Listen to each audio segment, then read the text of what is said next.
चलिए तो आज का टॉपिक शुरू करते हैं। आज हमको देखना है गोलीय पृष्ठों से प्रकाश का अपवर्तन। तो देखते हैं गोलीय पृष्ठों से प्रकाश का अपवर्तन।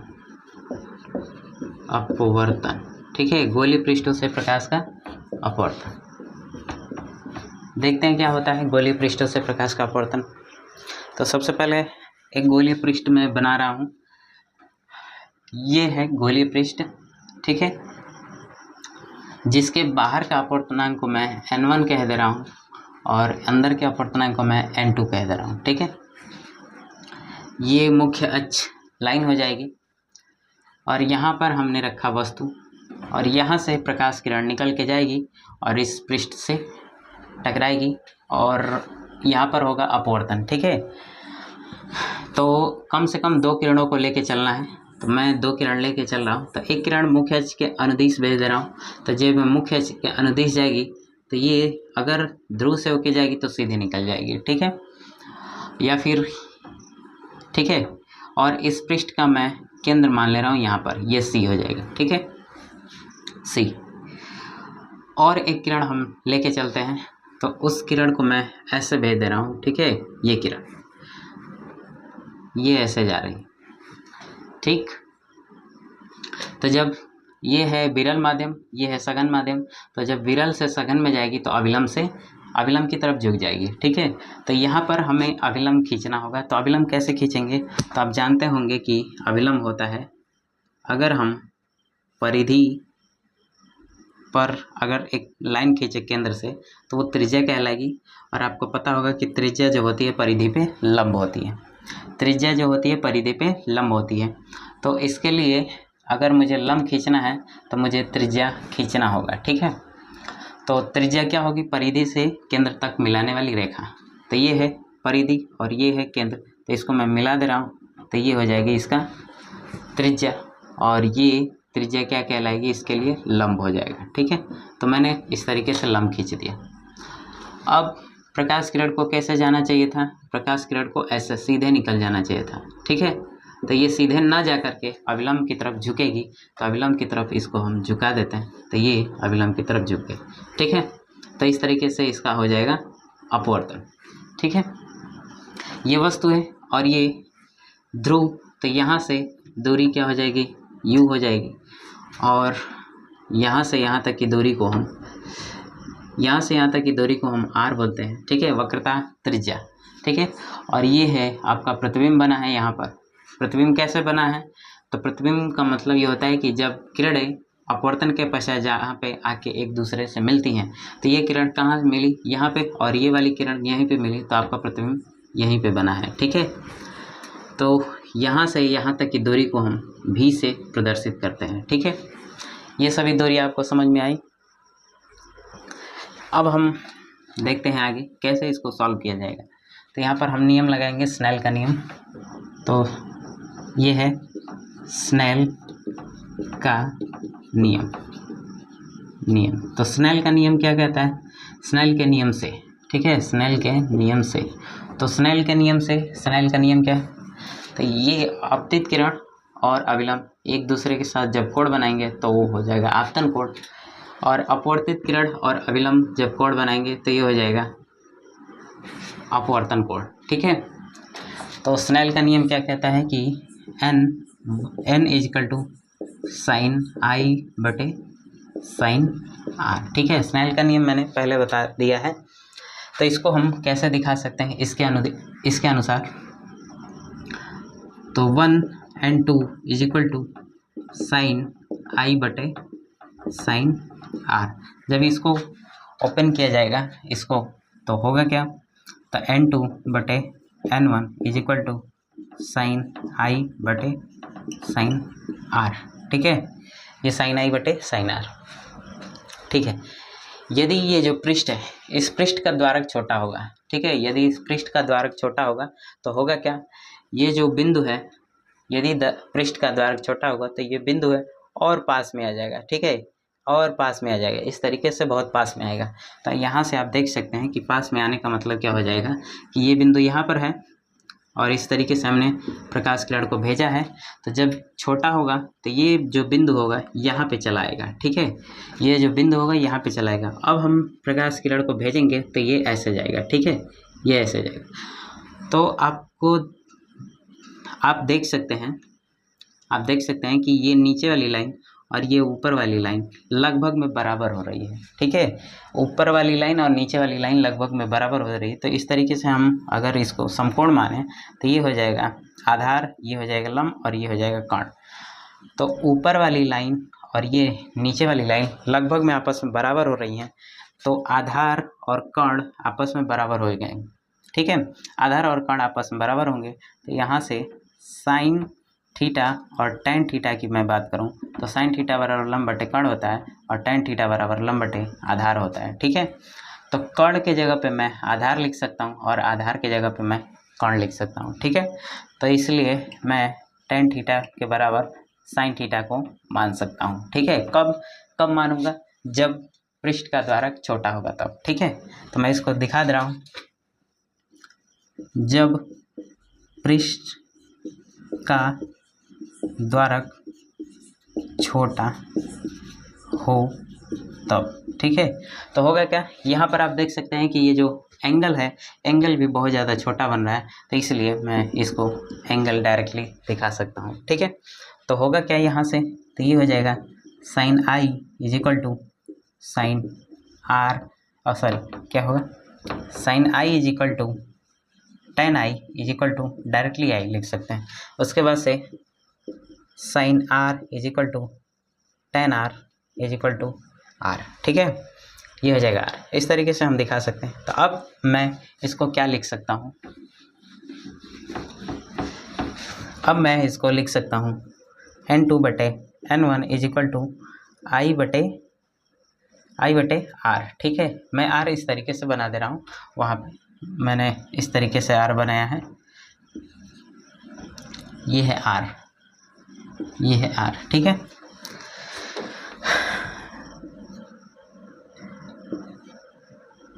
ये आर हो जाएगा, ठीक है। यहाँ से अगर देखा जाए तो N2 ये आर हो जाएगा और ये आई N1 आई हो जाएगा, N1 आई। इसको समीकरण नंबर 1 मानते हैं, ठीक है, इसको समीकरण नंबर 1 मानते हैं। अब हम आगे देखते हैं, ठीक है। तो यहाँ पर मैं इस कोण को अल्फा मानूं और इस कोण को मैं बीटा मानूं और इस कोण को मैं गामा मानूं, ठीक है। ये आर हो जाएगा, ये गामा हो जाएगा, इसलिए मैंने आर को इस तरीके से दिखाया है, इस तरीके से आर, ठीक है, आपको कन्फ्यूजन ना हो। तो ये अल्फा, ये बीटा और ये गामा, ठीक है। तो यहाँ पर मैं नाम दे रहा हूँ, नाम हो जाएगा इसका नाम ए और ये हो जाएगा एम, ठीक है। इसका क्या नाम हो जाएगा, एम, और ये हो जाएगा आपका पी, और बाकी सब तो नाम मैंने दे दिया है। तो त्रिभुज यहाँ से आप लिख सकते हैं, यहाँ से alpha plus beta is equal to i, ठीक है। ये त्रिभुज आप देख सकते हैं, इस तरीके से आपको दिख रहा है, ठीक है। तो ये क्या है, आई है, ये है अल्फ़ा और ये है बीटा, ठीक है, alpha plus beta, alpha plus beta देख सकते हैं, ये आई है। तो यहाँ पर अंदर के दोनों कोणों का योग बाह्य कोण के बराबर हो सकता है। ये कहाँ से आया, तो बहिष्कोण से,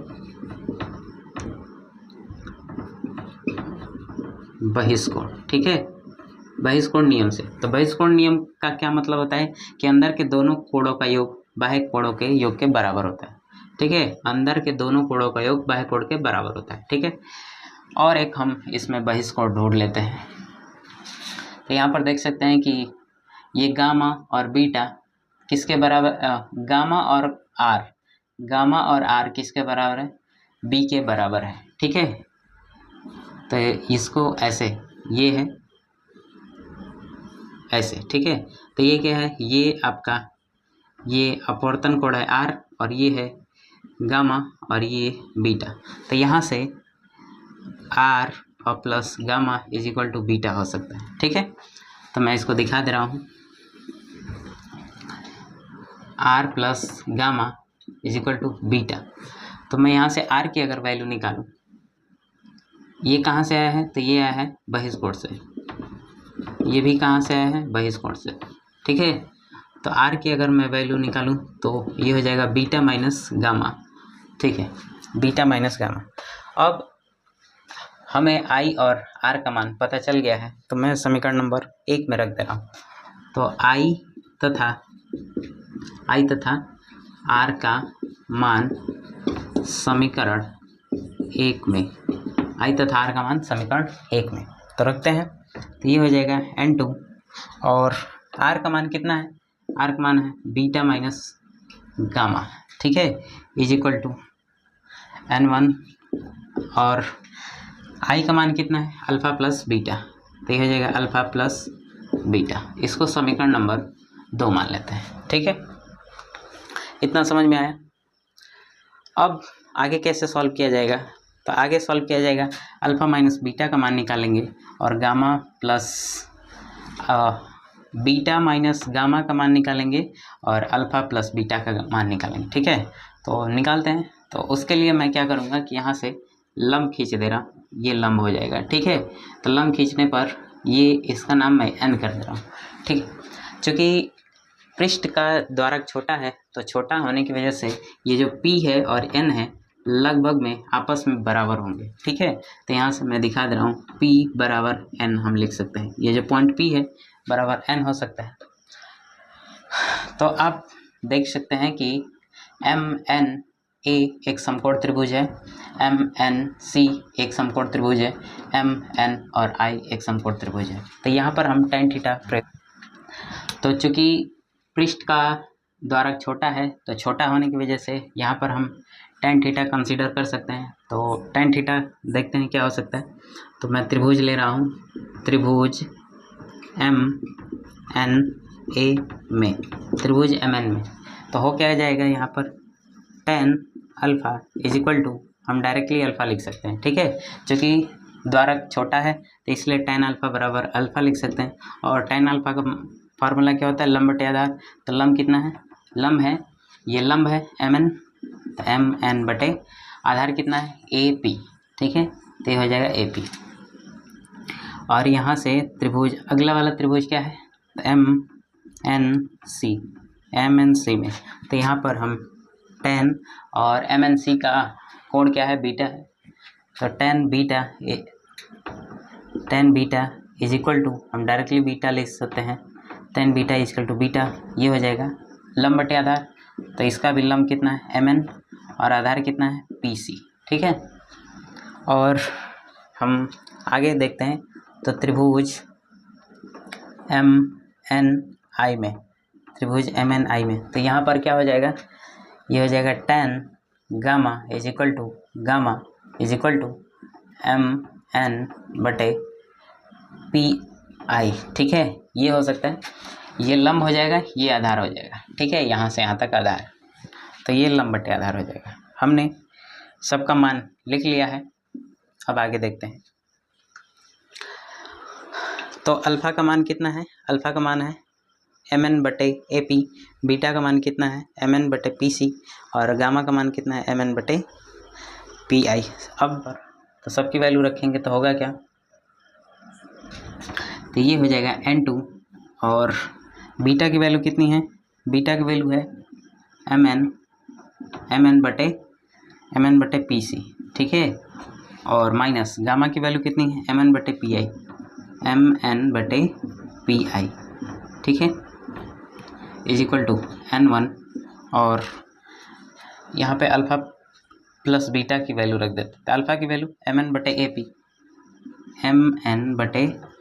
AP और प्लस बीटा की वैल्यू कितनी है? MN बटे PC।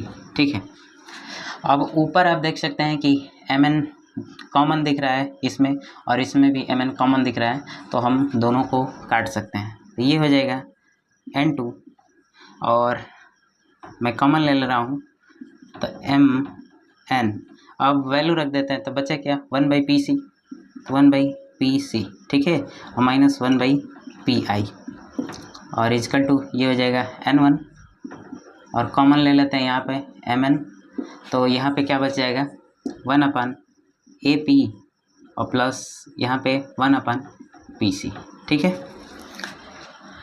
अब Mn से Mn कट गया, अब वैल्यू रख देते हैं तो N2 और 1/PC, PC कहाँ पे है, ये है, तो PC की वैल्यू कितनी है R है, तो 1/R माइनस PI की वैल्यू PI 1/V, ठीक है, इज इक्वल टू N1।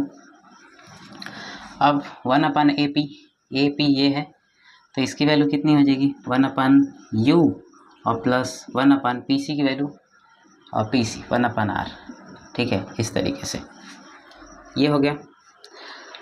अब हम क्या करेंगे कि गुणा कर देते हैं, ठीक है, अंदर गुणा कर देते हैं, तो अंदर गुणा करने पर होगा क्या, तो ये हो जाएगा N2/R minus N2/V is equal to N1/U और प्लस N1/R, ठीक है। R वाले को एक तरफ मैं कर ले रहा हूँ और बाकी सबको उधर, ठीक है, तो ये हो जाएगा N2/R और minus N1/R is equal to N1/U1 और ये हो जाएगा आपका प्लस में और N2/V, ठीक है, N2/V, ठीक है। अब आगे सॉल्व करते हैं, अब आगे सॉल्व करते हैं, तो आगे होगा क्या, इधर मैं R को कॉमन कर ले रहा हूँ, ठीक है, तो R को जैसे ही मैं कॉमन करूँगा तो होगा क्या 1/R कॉमन हो जाएगा, तो यहाँ पर मैं लिख सकता हूँ N2/N1 माइनस, सॉरी क्या लिखूँगा N2 माइनस N1, ठीक है, और इज इक्वल टू यहाँ पर क्या हो जाएगा N1/U, ठीक है, ये U है, सॉरी U है, ये U और ये हो जाएगा प्लस N1/V, ठीक है। अब ये फार्मूला हो जाएगा, ठीक है। तो अब जब दो अपवर्तनांक दिया होगा तब के लिए हम ये फार्मूला लगाएंगे, और जब केवल एक अपवर्तनांक दिया होगा तो उसके लिए हम क्या करेंगे कि अब आगे देखते हैं, जब इसमें दो अपवर्तनांक देगा तो इसके लिए हम ये फार्मूला लगा देंगे, ठीक है। जब भी दो अपवर्तनांक देगा तो हम ये फार्मूला लगा देंगे। अगर केवल एक अपवर्तनांक दे तो उसके लिए क्या करना होगा, तो अगर एक अपवर्तनांक दे तो मैं इसमें N1 से भाग दे रहा हूँ, ठीक है। N1 से भाग देने पर होगा क्या, N1 से भाग देने पर, तो जब N1 से भाग दिया जाएगा तो होगा क्या, ये 1/R और ये हो जाएगा, ये क्या हो जाएगा N2/N1 माइनस N1/N1, ठीक है।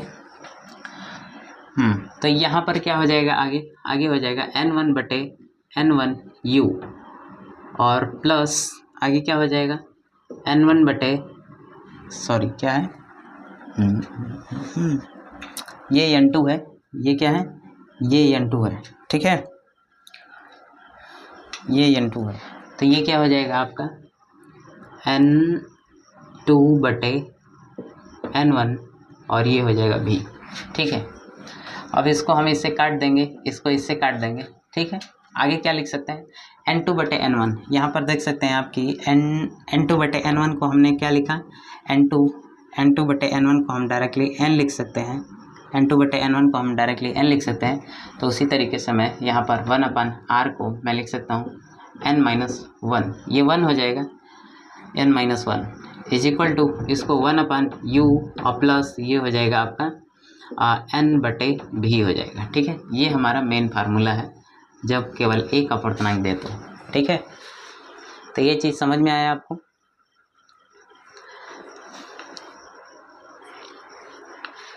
अगर नहीं समझ में आया तो आप वीडियो रिवाइंड करके देख सकते हैं।